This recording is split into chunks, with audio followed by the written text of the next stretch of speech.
I am an insider from that marble, all right? Because in 2 or 4 weeks' time, this will happen, okay? I will explain how Merlin, which even though she has the longest passive in the game, look at this. Look at this passive. I'm gonna hide the chat. Look at how long this passive is in the Grand Cross database website. She's mid, right? But in 2 to 4 weeks' time, she's gonna be the #1 passive in the game. I'll explain right now.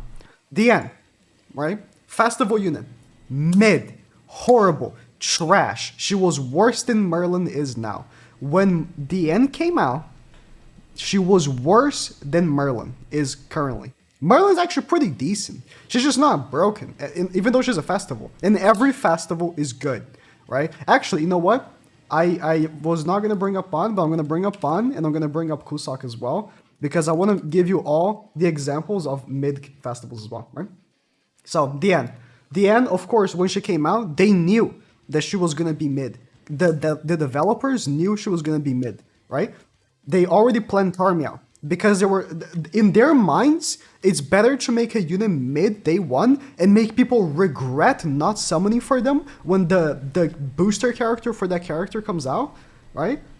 And like, than actually making money when the banner comes out for the festival unit. It makes no sense.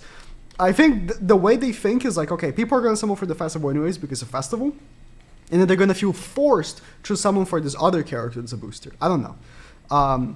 But Tarmia, they already knew. They already knew Tarmia was going to be a thing. And they knew that this was the thing that was going to make Diane actually good. Because Diane, she didn't get buffed like Margaret. Margaret was mid, right? Margaret is a different case. People have been asking, it's actually Margaret Lucio, for this Merlin to already be buffed. She's not going to be buffed.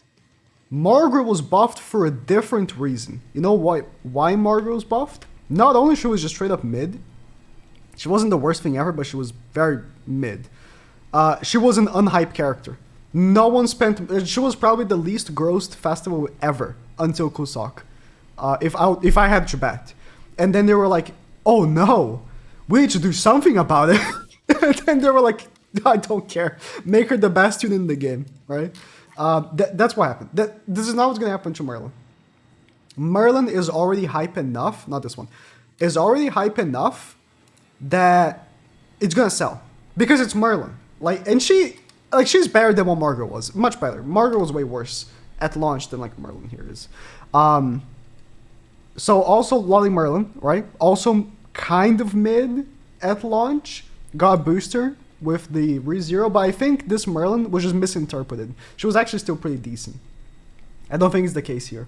So we got Diane and Tarmia as the best example. Also Kusak is also a weird example because Kusak was very mid at launch, but he became a little bit better after Bond became meta again because Bond had like been completely cut from the meta by Margaret. Right, Margaret came out, completely cut Bond, and then Bond got the Holy Relic, became meta again. Then Kusak became relevant after the banner left. So people are like, I skipped Kusak because he was mid, and now he's relevant. Okay, nice. But here's what's gonna happen. Bond is meta right now, right? But Bond is gonna be dethroned at some point. Something's gonna make Reinhardt, less used. Cool. But what's really gonna happen is this, right? This is what I'm thinking. We haven't had an Escanor in almost 3 years. Halloween and Ragnarok is about to come out. Either, all right, we're getting for Ragnarok or for Halloween a base Escanor, right? A base Escanor with this right here. Right here. You know what's going to read? In PvP, 7 Deadly Sin allies and the hero's damage taken from skills during the enemy turn will not exceed 50%. Increases attack related stats by 1% for every second. Or something like that. She is going to get damage cap. She is gonna get damage cap. Mark my words. She's gonna get damage cap, and she's gonna be the best unit in the game. She's gonna. They're gonna make, all right? They're gonna make the Sins stronger than the Ragnarok team is right now, all right? Or alternatively, they could release Freya. I bring raw Freya because it's kind of part. and do the same but for unknown, right? They could also do that. But in some way, somehow, maybe even a Galfer, something that would be related to Merlin, right? Now, I'm a prophet. It's going to happen, okay? Some way, somehow, they're going to release a character that, through his passive, like Ascanor, I already thought about this Ascanor, right? I was thinking about this. If it's a base Ascanor, and not like a new named Ascanor, they could give him a passive that gives him like a shit ton of defense for his relic.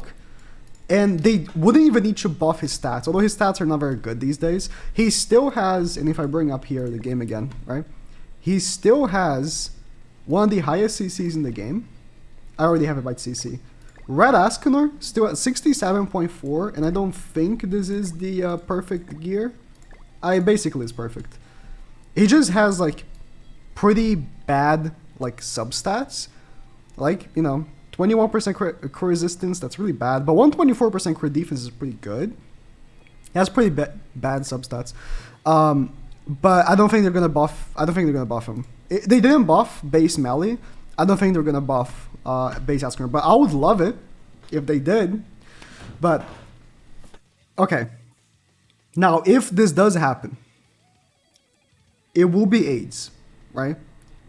If for example the base Ascanor comes out and, you know, Sins get this damage cap, it will be very AIDS. It doesn't have to be a damage cap. It could just be something that like really boosts them, or maybe the 4th Sin to attack gets to attack twice. Something like that should proc her passive in one turn. Imagine. But, you know, getting ahead of myself. Something like that. The Sins would still be kind of like AIDS, but really think about, when have we not got like an OP teaming PvP that wasn't AIDS? Really think about it. Bard was super AIDS. Goddess Liz was the worst meta ever, right? Right now, the Ragnarok characters, if you face them, it's the worst. Like, it's so annoying to face. Like, the only hope you have is to like kill Brynhilde like in one turn, and that's it, right? Lost Vein, you don't remember Lost Vein, okay? Lost Vein, it was super annoying to face because if you crit him once, he would just one-shot your team, right? It wasn't as bad as Goddess Liz. When Goddess Liz came out, different story, but still, like, it has been a while that our meta has not been that bad, and the reason why is this, right?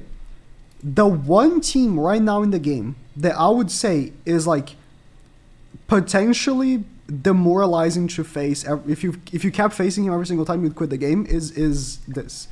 It's Ragnarok, right? Because it is just so annoying to face, and they just one-shot you. But, you know, Brynhilde is like super exclusive, so not many people have her. But, you know, if they do do a thing like this with 7 Deadly Sins, it will be way more prevalent. Now, when I rank Merlin, which I will rank in like 2 weeks' time, or like a week time, it will be before like one of these characters come out. I will give her a low score because she's really not that good. Like, she's usable. I would say if you have Echidna and you have like the End Festival Galfer, you can run her pretty well, but you can get demolished by demons. You get demolished by if you can get demolished by Bonds, it's a bit unfortunate because Bond is not even like the meta version of Reinhardt team, you know. It is what it is. It is what it is. This character's not very good, but they're gonna do what they did. If you don't summon for her, you're gonna regret it. Even though she's not good right now. It is what it is.